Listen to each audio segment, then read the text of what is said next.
இயேசுவின் நாமத்தில் உங்கள் அனைவருக்கும் இயேசு கிறிஸ்துவின் ஆசீர்வாதங்களை சொல்லி இன்று தேவன் நமக்கு அளித்த இந்த வாக்குத்தத்த பகுதியிலே அகாப்பே லவ், தேவனின் அன்பு, இயேசு கிறிஸ்துவின் அன்பு, அதை பற்றி இன்று தேவன் நமக்கு வாக்குத்தத்தம் கொடுத்திருக்கிறார். அகாப்பே லவ், தேவனின் இந்த அன்பு, தேவ அன்பு, தேவனின் காதல், இயேசு கிறிஸ்துவின் அன்பு நம்மிடம் செலுத்தப்படும் போது அது வார்த்தைகளாலும் செயல்களாலும் நிரம்பியது. எப்படி தேவனின் அன்பு, இயேசு கிறிஸ்துவானவரின் அன்பு நம்மிடம் செலுத்தப்படும் போது அது வார்த்தைகளாலும் செயல்களாலும் நிரம்பியது. புரிந்து கொள்வதற்காக சுலபமான வழியிலே உங்களுக்கு எடுத்துரைக்கின்றேன். தேவனின் அன்பு என்பது இயேசு கிறிஸ்துவானவர் தன்னுடைய தெய்வத்தன்மையை விட்டு உதறிவிட்டு மனித ரூபம் எடுத்து, யெகோவா தேவன்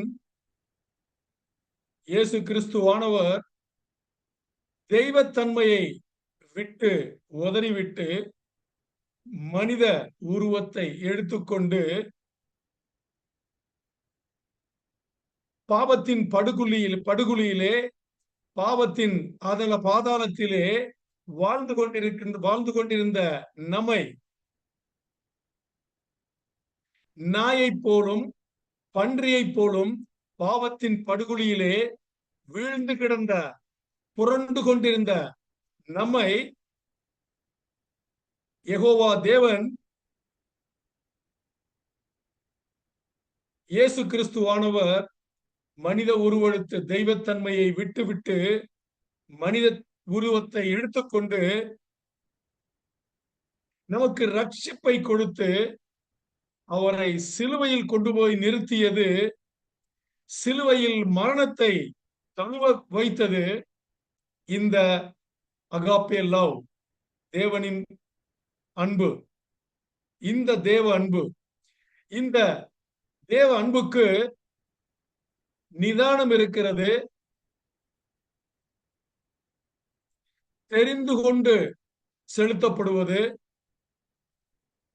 அப்படியே முடிவெடுத்துக் கொண்டு அதை பிறருக்கு பகிர்ந்தளிப்பது. யாரிடம் இந்த அன்பு வார்த்தைகளாலும் செயல்களாலும் செலுத்தப்படுகிறதோ, கொடுக்கப்படுகிறதோ, இது வெறும் வார்த்தையால் மட்டுமல்ல, அந்த வார்த்தைகள் என்ன சொல்கின்றதோ அதற்கு உண்டான செயல்களும் இங்கே அவரிடம் செலுத்தப்படுகிறது. இதுதான் தேவனின் அன்பு. இதைத்தான் அகாப்பே லவ் என்று சொல்கின்றோம். இந்த தேவனின் அன்பிலே உணர்ச்சிகள் இல்லை, உணர்வு பூர்வமான விஷயங்கள் எதுவுமே இல்லை. இது ஒரு தேர்ந்தெடுக்கப்பட்ட முடிவு செய்யப்பட்ட ஒரு அன்பு, ஒரு காதல். இந்த காதலை பிறரிடம் செலுத்தும் போது வார்த்தைகளாலும் செயல்களாலும் செலுத்தப்படுகின்றன. இதன் நடுவிலே யார் செலுத்துகின்றார்களோ, யார் பெற்றுக்கொண்டிருக்கிறார்களோ, இவர்களுக்கு நடுவிலே உணர்ச்சிகள் இல்லை, உணர்வு பூர்வமான விஷயங்கள் எதுவுமே இல்லை. இது தேர்வு செய்து செலுத்தப்படுகின்ற, தெரிந்து செலுத்தப்படுகின்ற, முடிவெடுத்து கொடுக்கப்படுகின்ற ஒரு அன்பு. இதுதான் தேவனின் அன்பு.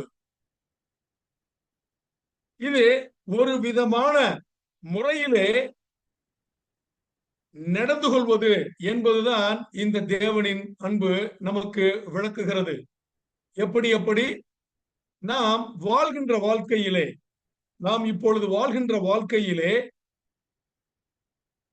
நாம் பாவத்தின் படுகுழியிலே வாழ்ந்து கொண்டிருக்கும் போது இயேசு கிறிஸ்துவானவர் தெய்வத்தன்மையை விட்டு உதறிவிட்டு மனித உருவத்தை எடுத்துக்கொண்டு கல்வரி சிலுவையிலே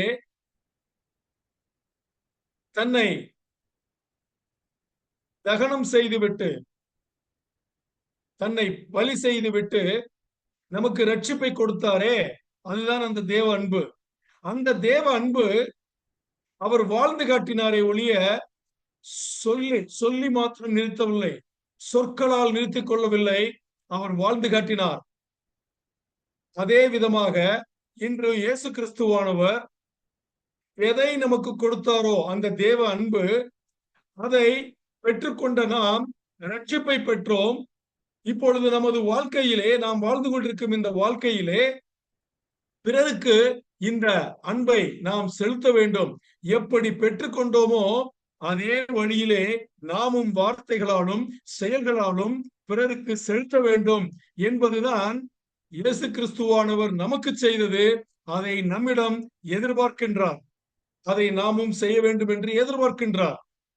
இப்பொழுது இந்த தேவ அன்பு, இந்த அகாப்பே லவ் என்பது இன்னும் சற்று ஆழமாக நாம் தியானம் செய்தால் இதற்கு 1 கொரிந்தியர் 13ஆம் அதிகாரம் 4ஆம் வசனத்திலிருந்து 8ஆம் வசனம் வரை மீண்டும் 10வது வசனத்தை நாம் தெரிந்து கொண்டோமானால் மிகவும் பயனுள்ளதாக இருக்கும்.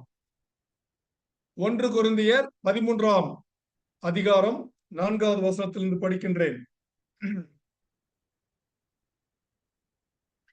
அன்பு நீடிய சாந்தமும். அதற்கு முன்னால் ஒரு வார்த்தை, இந்த அன்பு என்று அழைக்கப்படுகின்ற இந்த தமிழ் வார்த்தைக்கு ஆங்கிலத்திலே லவ் என்ற வார்த்தை பயன்படுத்தப்பட்டிருக்கிறது. இந்த லவ் என்ற இந்த வார்த்தைக்கு கிரேக்க பாஷையிலே பயன்படுத்தப்பட்ட அந்த வார்த்தை அகாப்பே. அந்த அகாப்பே லவ் என்பதுதான் தேவனின் அன்பு. இப்பொழுது நாம் வாசித்துக் கொண்டிருக்கிற இந்த பகுதியிலே சொல்லப்பட்ட, தமிழில் சொல்லப்பட்ட இந்த அன்பு அந்த தேவனின் அன்பைத்தான் குறிக்கின்றது. 1 கொரிந்தியர் 13ஆம் அதிகாரம் 4ஆம் வசனம் உங்களுக்காக வாசிக்கின்றேன். அன்பு நீடிய சாந்தமும் தயவும் உள்ளது. அன்புக்கு பொறாமை இல்லை. அன்பு தன்னை புகழாது, இருமாப்பாயிராது, அயோக்கியமானதை செய்யாது, தற்பொழிவை நாடாது, சினமடையாது, தீங்கு நினையாது, அநியாயத்தில் சந்தோஷப்படாமல் சத்தியத்தில் சந்தோஷப்படும், சகலத்தையும் தாங்கும், சகலத்தையும் விசுவாசிக்கும், சகலத்தையும் நம்பும், சகலத்தையும் சகிக்கும். அன்பு ஒரு காலம் ஒழியாது. தீர்க்க தரிசனங்களாலும் தரிசனங்கள் ஆனாலும் ஒழிந்து போம், அந்நிய பாஷைகள் ஆனாலும் ஒழிந்து போம், அறிவானாலும் ஒழிந்து போம். நாம் எந்த அன்பை பற்றி, தேவனின் அன்பை பற்றி தியானித்துக் கொண்டிருக்கிறோமோ அந்த அன்பை பற்றி தான் இந்த 5 வசனங்களும் தெள்ள தெளிவாக நமக்கு எடுத்து சொல்லி இருக்கிறது. இங்கே பாருங்கள், அன்பு நீடிய சாந்தமும் மிகவும் பொறுமை வாய்ந்தது. பொறுமை மிகவும் சக்தி வாய்ந்தது என்று நமக்கு தெரியும். அந்த பொறுமையை வாய்ந்தது இந்த அன்பு. நீடிய சாந்தமும் தயவும் உள்ளது, தயை குணம் உள்ளது. அன்புக்கு பொறாமை இல்லை. அன்பு தன்னை புகழாது. யாரிடம் இந்த தேவனின் அன்பு இருக்கிறதோ அந்த அன்பு தன்னை பற்றிய தற்புகழ்ச்சி இருக்காது, இருமாப்பு இராது, திமிராக நடந்து கொள்ளாது, அயோக்கியமானதை செய்யாது. எது நியாயமானதோ அதை மாத்திரமே செய்யும், அயோக்கியமானதை செய்யாது, தற்பொழிவை நாடாது, தற்புகழ்ச்சியை எதிர்பார்க்காது, கோபம் வராது. தேவனின் அன்பை யார் பெற்றிருக்கிறார்களோ அவர்களுக்கு கோபம் வராது. அவர்கள் தீங்கை நினைக்க மாட்டார்கள். அயோக்கியத்தில், அநியாயத்தில் சந்தோஷப்பட மாட்டார்கள்.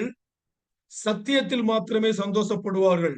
இங்கே சத்தியம் என்றவுடன் பரிசுத்த வேதாகமம் சொல்லும் வசனங்கள் மாத்திரமே சத்தியம், இயேசு கிறிஸ்துவானவர் மாத்திரமே சத்தியம். சத்தியத்தில் மாத்திரமே சந்தோஷம் கொள்ளும், சகலத்தையும் தாங்கும். சகலத்திற்கு மேல் இன்னொரு வார்த்தை கிடையாது. சகலத்திற்கு மேல் ஒரு வார்த்தை உண்டென்றால் அது இயேசு என்ற வார்த்தை தவிர வேற எந்த வார்த்தையும் கிடையாது. இந்த தேவனின் அன்பு அகாப்பே லவ் சகலத்தையும் தாங்கும், சகலத்தையும் விசுவாசிக்கும். தேவனின் படைப்பிலே உள்ள அனைத்தையும், சகலம் என்றால் அனைத்தையும், அனைத்தையும் விசுவாசிக்கும், சகலத்தையும் நம்பும். தேவனின் படைப்பிலே உள்ள எல்லாவற்றையும் நம்பும், சகலத்தையும் சகிக்கும்.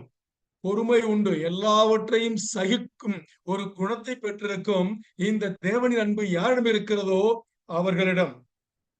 இந்த அன்பு ஒரு காலும் ஒழியாது. இந்த தேவனின் அன்பு எப்பொழுதும் ஒழியாது. ஏன்? ஏனென்றால் நன்றாக யோசித்து பாருங்கள். யெகோவா தேவன் நமது தகப்பன்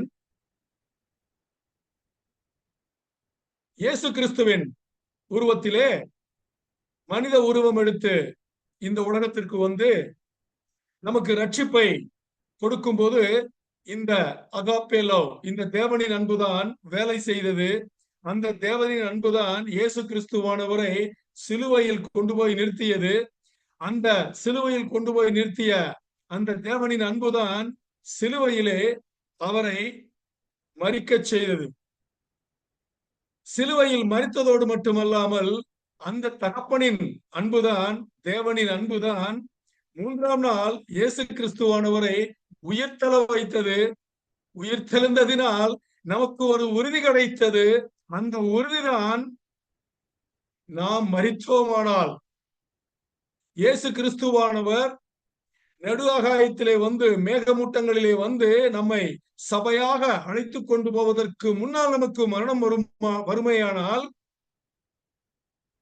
அந்த அன்புதான் அவர் அங்கே மேகமூட்டங்களினுடைய வரும்போது நாம் இறந்து போயிருந்தாலும், நாம் மரித்திருந்தாலும் நம்மை மீண்டும் உயிர்த்தெழ வைக்கிறது. அந்த மூன்றாவது நாள் இயேசு கிறிஸ்துவை பரிசுத்த ஆவியானவர் அந்த தகப்பனின் ஆணையை கேட்டு உயிர்த்தெழ வைத்தது இந்த அன்புதான், தேவனின் அன்புதான். நாம் நன்றாக யோசித்து பார்க்க வேண்டும், ஆழமாக சிந்தித்து பார்க்க வேண்டும். இந்த அன்புதான்.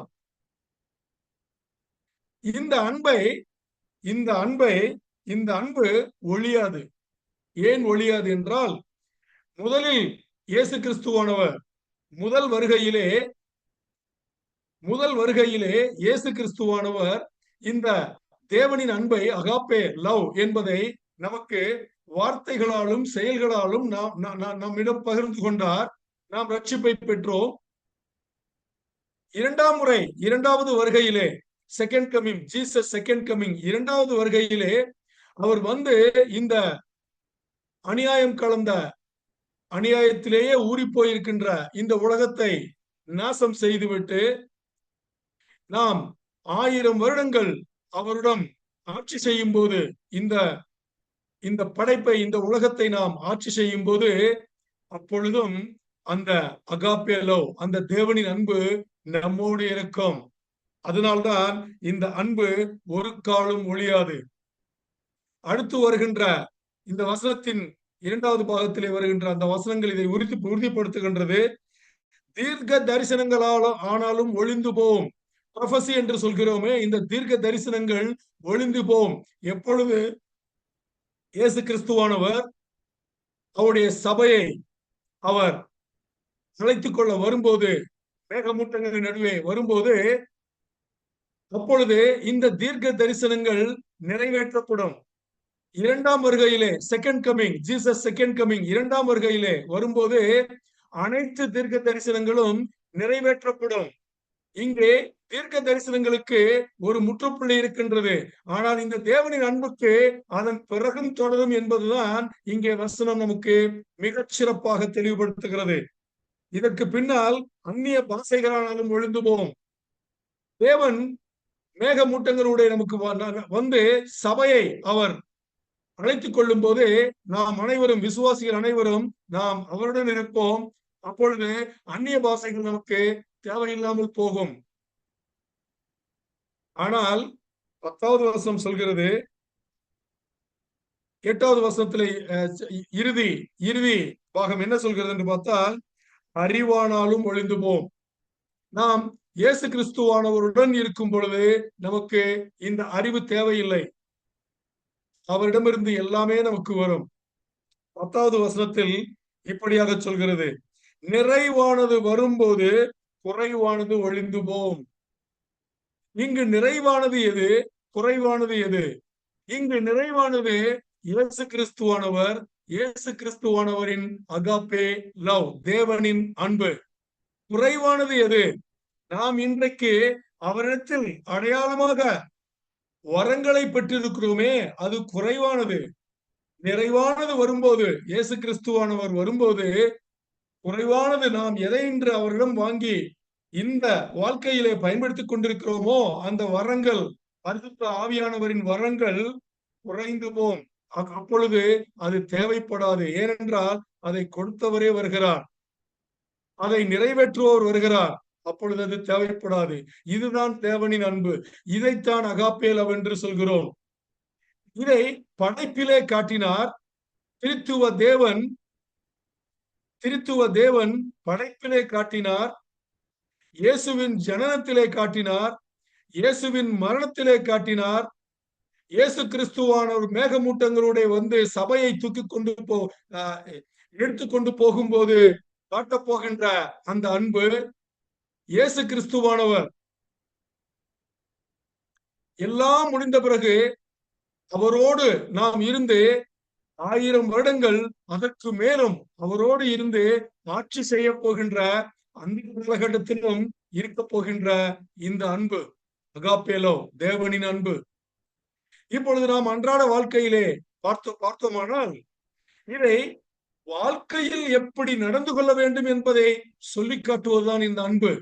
இதை கேட்டுவிட்டு இப்படி விடுவதில்லை, அல்லது வீணாக பேசிக் கொண்டிருப்பதில்லை. இதை வாழ்க்கை முறையிலே செய்து காட்ட வேண்டும். வார்த்தைகளாலும் செய்கையாலும் செய்து காட்ட வேண்டும் என்பதுதான் இந்த தேவ அன்பின் அடையாளம், சின்னம். இதை இயேசு கிறிஸ்துவானவர் செய்து காட்டினார். நமக்கு ரட்சிப்பு வந்தது. இப்பொழுது நாம் செய்து காட்டும் போது இயேசு கிறிஸ்துவானவர் எப்படி வாழ்ந்தாரோ அவருடைய வாழ்க்கையை ஒத்த வாழ்க்கையை நாம் வாழ முடியும். ஏனென்றால் இயேசு கிறிஸ்துவானவர் சபையை அழைத்துக் கொள்ள வரும் பொழுது அவர் யாரையெல்லாம் அழைத்துக் கொள்வார் என்றால், இந்த உலகத்திலே இப்பொழுது இயேசு கிறிஸ்துவை தழுவிய வாழ்க்கை, இயேசு கிறிஸ்துவின் உள் வாழ்க்கை, இயேசு கிறிஸ்துவை போன வாழ்க்கை யார் வாழ்கின்றார்களோ அவர்களை மட்டும்தான் அவர் அழைத்துக் கொள்ள போகிறார். அப்படி என்றால் இயேசு கிறிஸ்துவானவர் தெய்வத்தன்மையை விட்டுவிட்டு மனித உருவத்திலே வந்து நமக்கு இந்த தேவ அன்பையை வார்த்தைகளாலும் செயல்களாலும் அவர் நமக்கு செய்து காட்டி, நடைமுறை வாழ்க்கையிலே செய்து காட்டிய அந்த தேவ அன்பை நாமும் இப்பொழுது நாம் வாழ்ந்து கொண்டிருக்கிற இந்த வாழ்க்கையிலே நடைமுறையிலே வைத்து அதை நமது அண்டை அயலாருக்கும், நமது சகோதர சகோதரிகளுக்கும், நமது அண்டை அயலார் நமது சகோதர சகோதரர்கள் என்றால் அதற்கு என்ன பொருள் என்றால், என்னை எடுத்துக்கொண்டால் என்னை தவிர இந்த உலகத்தில் வாழும் அனைத்தும் மனிதர்களும், ஆண் பெண் இருபாலாரும் அனைவருக்கும் நான் செய்ய வேண்டியது வார்த்தைகளாலும் செய்கைகளாலும் தேவனிடம் நான் பெற்றுக்கொண்ட, தேவன் எனக்கு கொடுத்த அந்த தேவ அன்பை நான் அண்டை அயலாருடனும் சகோதர சகோதரிகளுடனும் பகிர்ந்து கொள்ள வேண்டும், வார்த்தைகளாலும் செயல்களாலும். அதுதான் இந்த தேவனின் அன்பு என்பது. இந்த தேவனின் அன்பு என்பது நாம் தேர்ந்தெடுத்து கொண்ட ஒன்று, நமது முடிவுடன் கூடியது. நாம் இப்பொழுது வாழ்ந்து கொண்டிருக்கும் இந்த வாழ்க்கையில் அந்த தேவனின் அன்பையே நமது வாழ்க்கையாக மாற்றிக்கொண்டு நடந்து கொள்ள வேண்டியது இந்த தேவனின் அன்பு. இந்த தேவனின் அன்பை நாம் வார்த்தைகளாலும் செயல்களாலும் பிறரிடம் பகிர்ந்து கொள்ளும் போது இதற்கு நடுவிலே உணர்ச்சிகள் இல்லை, உணர்வு பூர்வமான விஷயங்கள் எதுவுமே இல்லை. அப்படியாக என்னவென்று பார்த்தால், ஒன்றை சொல்லி இன்றைய வாக்கு தத்தம் ஆண்டவர் தேவனாகிய கர்த்தர் நமக்கு கொடுத்த இன்றைய வாக்கு தத்தத்தை நான் ஒரு முடிவுக்கு கொண்டு வருகின்றேன். என்னவென்றால்,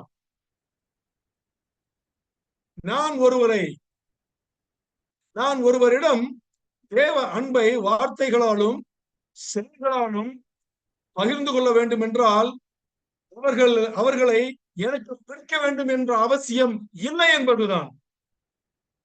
மீண்டும் ஒருமுறை சொல்கிறேன், நன்றாக கவனியுங்கள். நான் இயேசு கிறிஸ்துவிடம் பெற்றுக்கொண்ட அல்லது இயேசு கிறிஸ்துவானவர் எனக்கு கொடுத்த அந்த தேவ அன்பை எனது அண்டை அயலாருக்கும் எனது சகோதர சகோதரிகளுக்கும் இயேசு கிறிஸ்துவானவரின் படைப்பிலே இருக்கின்ற அனைத்து சகோதர சகோதரர்களுக்கும் நான் பகிர்ந்து கொள்ள வேண்டும் என்றால் அவர்களை நான் இஷ்டப்பட வேண்டும் என்பது அவசியமில்லை. அவர்கள் எனக்கு பிடித்திருக்க வேண்டும் என்ற அவசியம் இல்லை. ஏனென்றால் இங்கே எனக்கு எனது இஷ்டம் எனக்கு பிடித்திருக்கிறது, எனக்கு பிடிக்கவில்லை, நான் இஷ்டப்படவில்லை என்பதெல்லாம் உணர்வுகள், உணர்ச்சி பூர்வமான விஷயங்களுக்கு இந்த தேவனின் அன்பிலே இடமே இல்லை என்பதுதான் இங்கே பொருள். அப்படியாக தேவனிடம் பெற்றுக்கொண்ட இந்த தேவ அன்பை இயேசு கிறிஸ்துவானவர் எனக்கு கொடுத்த இயேசு கிறிஸ்துவானவரிடம் பெற்றுக்கொண்ட இந்த தேவ அன்பை எனது சகோதர சகோதரர்களிடம் நான் பகிர்ந்து கொள்வதற்கு எனக்கு எனது சகோதர சகோதரிகளோ அல்லது அண்டை அயலாரோ நான் இஷ்டப்பட வேண்டும் என்பதோ அல்லது எனக்கு அவர்கள் துத்திருக்க வேண்டும் என்பதோ அவசியம் இல்லை என்பதுதான் இன்றைய தேவனின் வாக்குத்தத்தம். தேவனுக்கே மகிமை உண்டாகட்டும்.